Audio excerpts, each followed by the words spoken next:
Olá, amantes da música brasileira! Hoje vamos trazer mais uma análise de letra para vocês e fechando esse mês vamos trazer Águas de Março. São as Águas de Março fechando o verão. É promessa de vida no meu coração. Mas antes disso, depois daquela vinheta maravilhosa que vai chegar para vocês agora.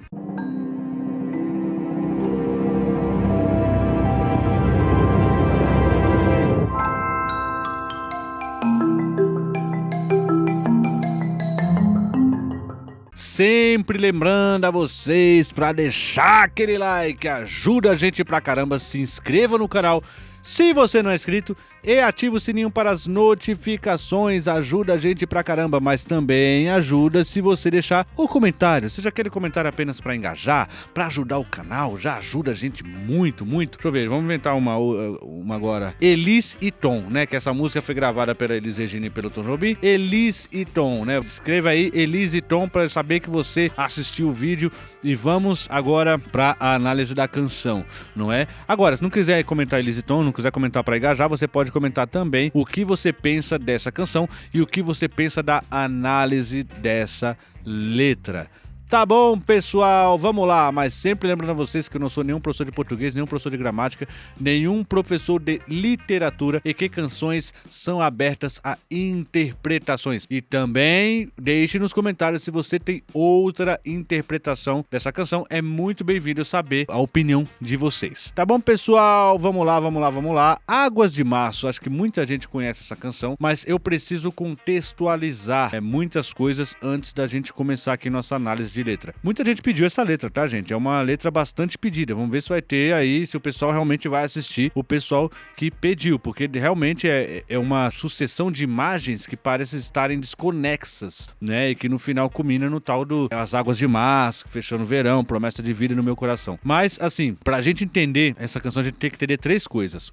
Onde Tom Jobim estava e em que situação estava no período que fez a canção, ou seja, o momento da vida do Tom Jobim é impactado diretamente nessa letra. Segundo, os objetos que são citados também faz parte desse momento. E terceiro, os objetos que estão na canção, eles transmitem um sentimento. Eles também dizem o que o Tom Jobim está sentindo por ali. Ou seja, eles são uma espécie de metáforas para sentimentos do Tom Jobim. Então é uma espécie de brincadeira de fluxos de pensamento, brincadeiras de sentimentos que vêm e vão e a gente não dá muito nome para eles, sentimentos que não se tem a barreira exatamente. E esses sentimentos podem vir numa caminhada que você vai passando pelas coisas e vai vendo essas coisas também. Outra coisa interessante que é pra gente ter que falar aqui, antes de eu contextualizar o primeiro passo, que é o momento do Tom Jobim quando fez a canção. Essa canção tem duas bases, né, muito fortes. A primeira é uma mais clara, né, que é um ponto de macumba do JB de Medeiros, né, recolhido pelo JB de Medeiros, e que ele é assim, ó, vamos ver se eu pego a letra aqui. Esse é o ponto de macumba, tá dizendo assim, ó, é pau, é pedra, é seixo miúdo, roda baiana por cima de tudo. É pau, é pedra, é seixo miúdo,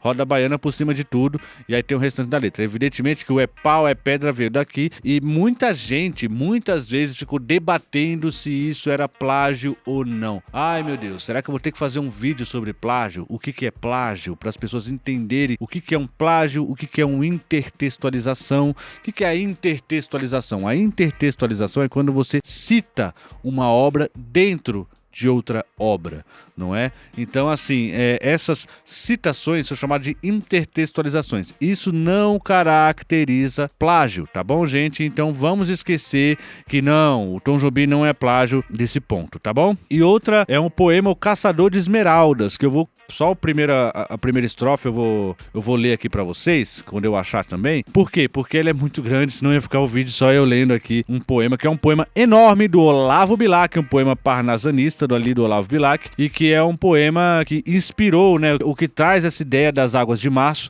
e que também serve de base para o Tom Jobim. Agora eu tô descobrindo que eu tô entrando num monte de link e nenhum deles tem um poema. Ah, achei.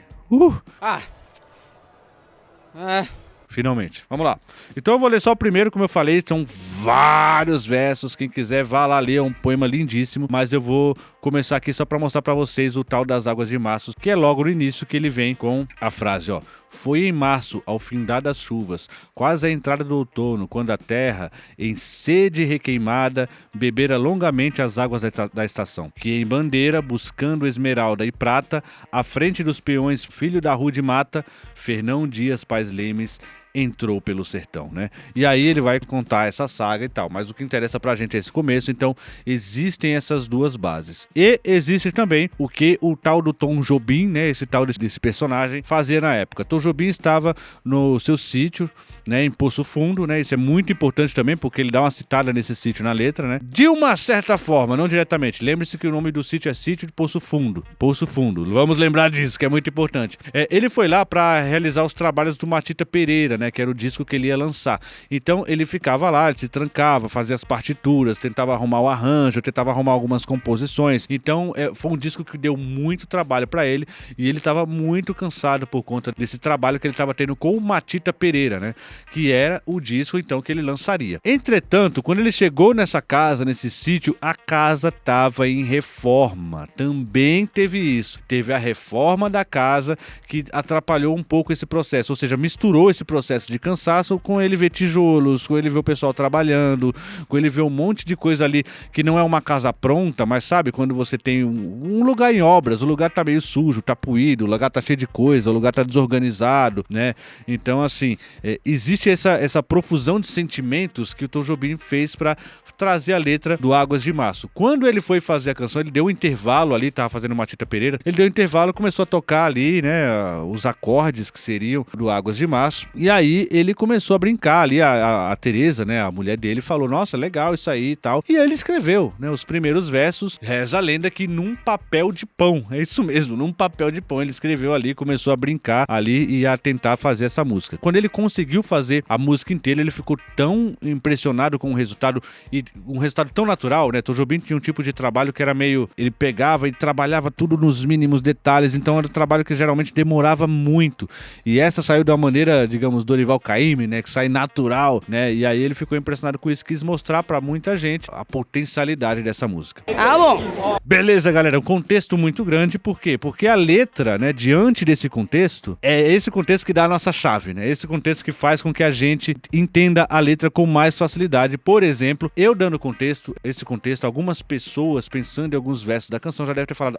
então por isso que ele fala de determinada coisa, então por isso que ele fala isso, aquilo, outro. Só que agora a gente vai dar a terceira camada, né, que é os objetos sendo falados literalmente e o que esses objetos podem significar. Atenção, não é que significam, é que podem significar. Novamente, a interpretação de letra tem muito disso, mas ele vai misturar sentimentos com imagens e vai misturar essa realidade que ele estava com o trabalho, com o cansaço. Então tudo isso, todo esse momento do Tom Jobim entra nessa música eternizada Águas de Março. Agora eu faço o trabalho de procurar a letra, né, para ler a letra para vocês, enquanto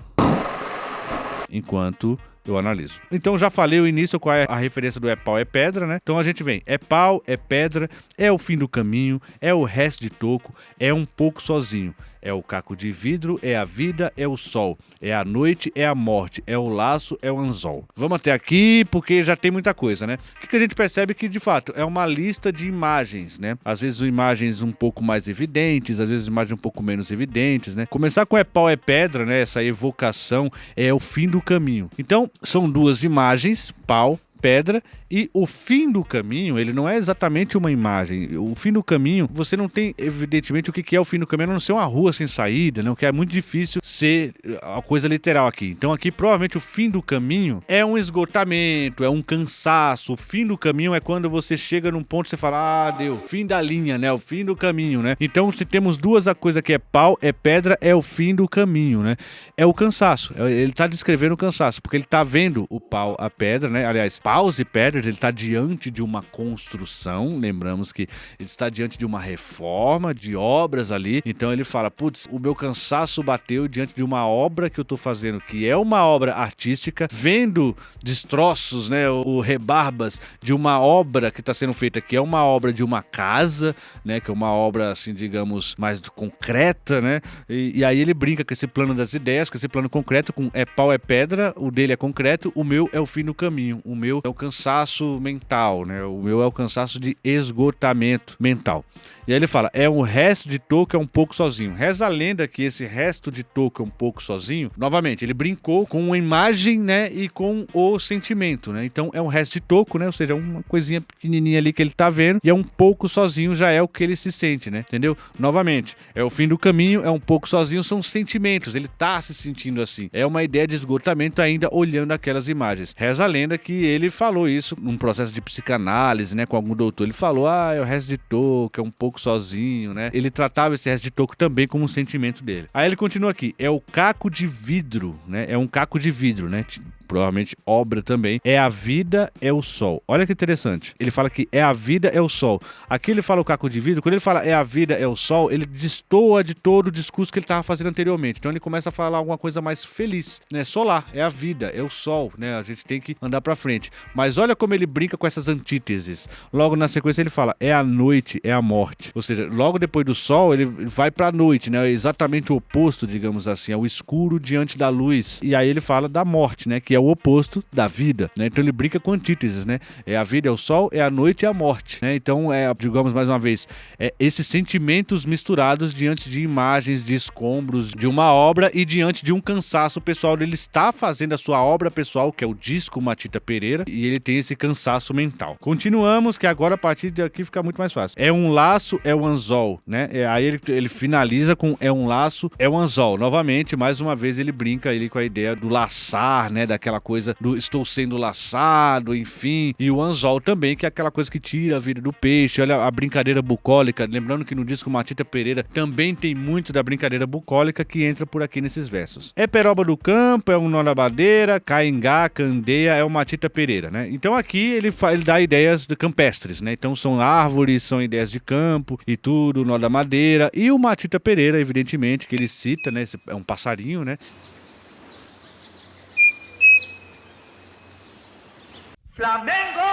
Ele cita esse passarinho porque é o título do que ele tá trabalhando, é o Matita Pereira. Então, imagina o cara saindo de um trabalho exaustivo de fazendo canções de um disco chamado Matita Pereira e de repente ele vê o Matita Pereira, né? Eu sempre gosto de ressaltar essa curiosidade. É uma curiosidade muito legal. Se você ouvir a música na hora do Matita Pereira, né, que ele fala, é o Matita Pereira, ele faz duas notas, né? Uma nota e um semitom acima. Ele faz um...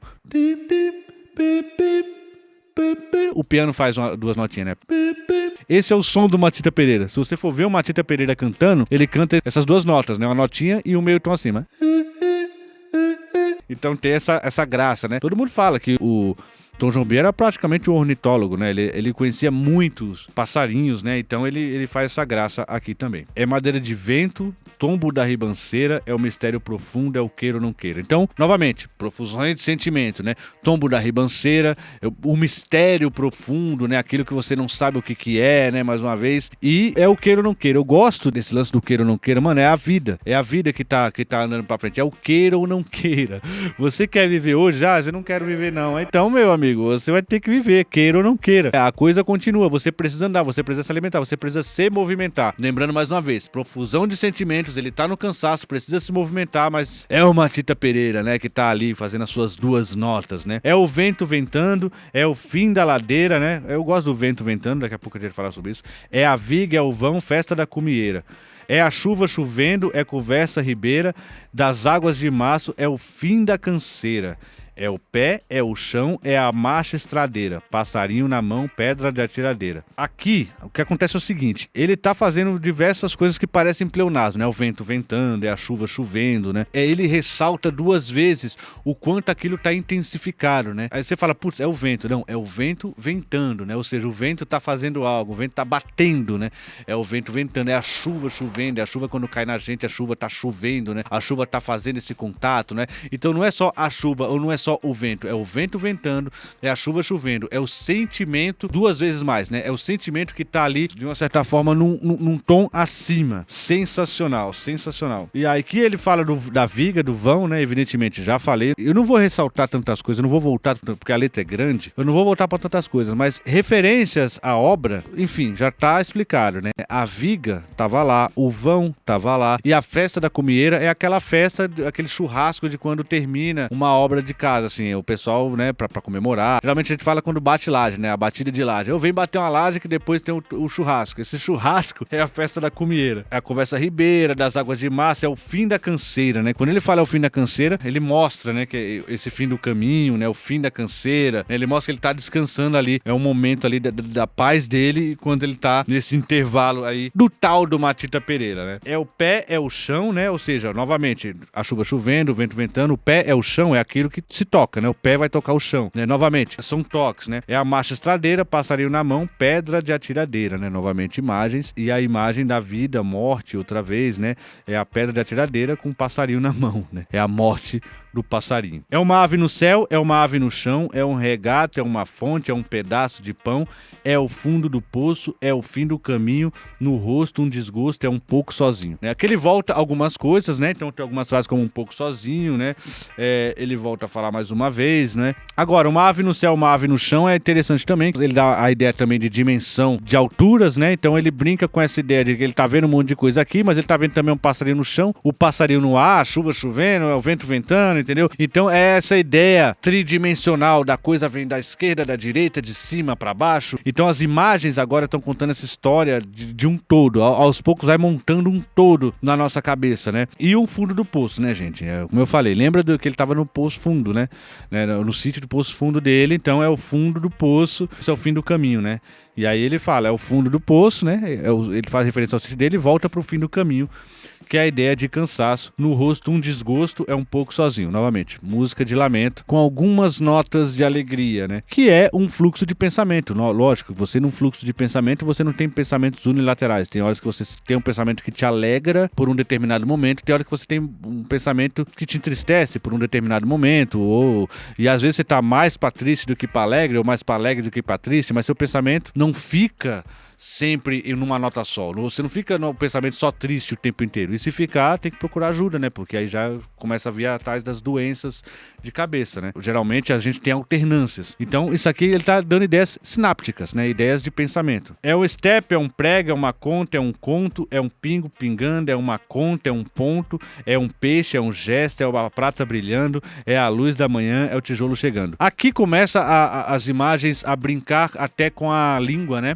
A brincar com a aliteração, né? Você percebe que quando eu fui cantando aqui, vira até uma espécie de trava-língua, né? O step, prego, conta, conto, pingo, pingando, conta, ponto. Ele já estabeleceu o discurso e agora brinca com as frases, né? As frases que ele vai jogar agora tem a ver com o cenário que já tá na frente dele, mas agora ele tem essa ideia de brincar. O peixe, o gesto, a prata brilhando, já são detalhes, né? Já são planos detalhes que estão criando esse todo e que já está estabelecido. Agora tem uma ideia mais estética, uma ideia de design das palavras, para criar para você sentir as palavras, elas se combinando. E aí, claro, né, além da prata brilhando, a luz da manhã, né, novamente ele fala, porra, não é só tristeza, tem a luz da manhã e o tijolo chegando, né, a chegada de material de construção, como a gente lembra, ele tá nessa casa em construção. Aí ele continua aqui novamente, agora, a partir de agora, é essa coisa da brincadeira com a palavra, então vai ser, é a lenha, é o dia, é o fim da picada,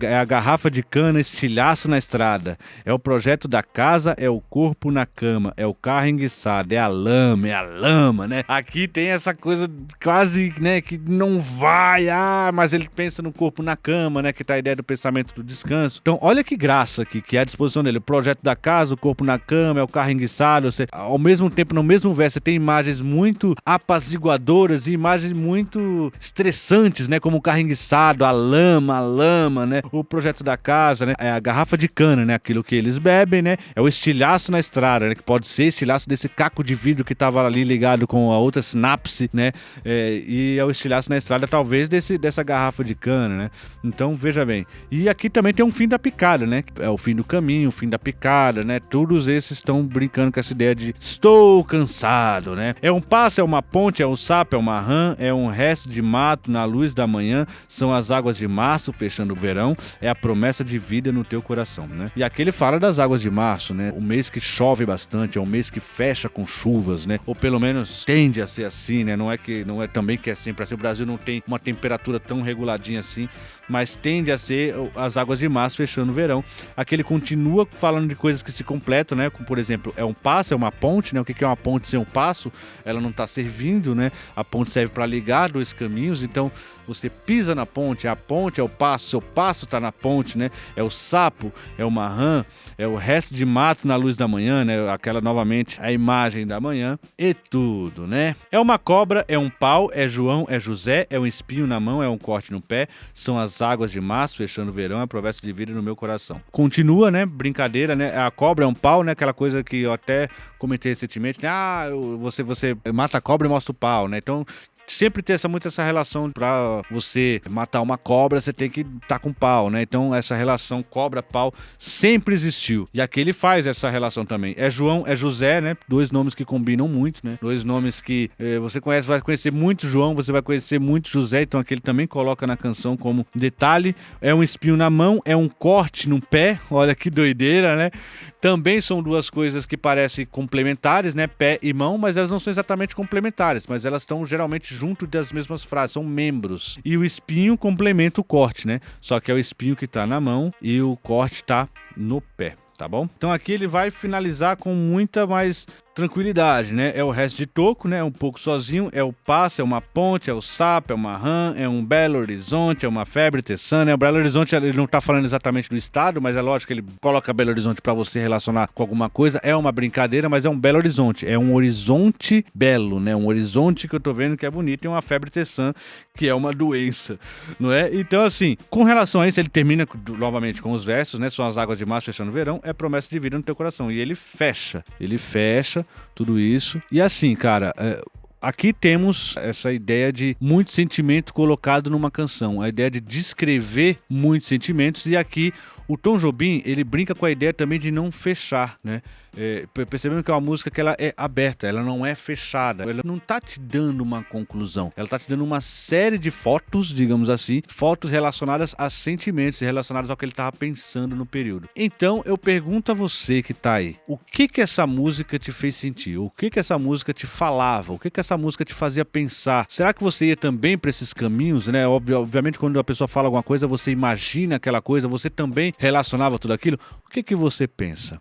Dinheiro! Eu quero que você deixe nos comentários, porque terminou aqui nossa análise maravilhosa, tá bom? De uma música muito pedida. Espero que vocês tenham gostado, e se gostou, se inscreva no canal. Elise Tom, né? Eu acho que a palavra que eu pedi foi: põe Elise Tom nos comentários e as suas impressões. Até porque nessa música é muito importante ter a sua impressão, porque a precisa de ter outras interpretações dessa música. Tá bom. É o cansaço, é o resto de toco, é um pouco sozinho. Obrigado a todos vocês e até a próxima.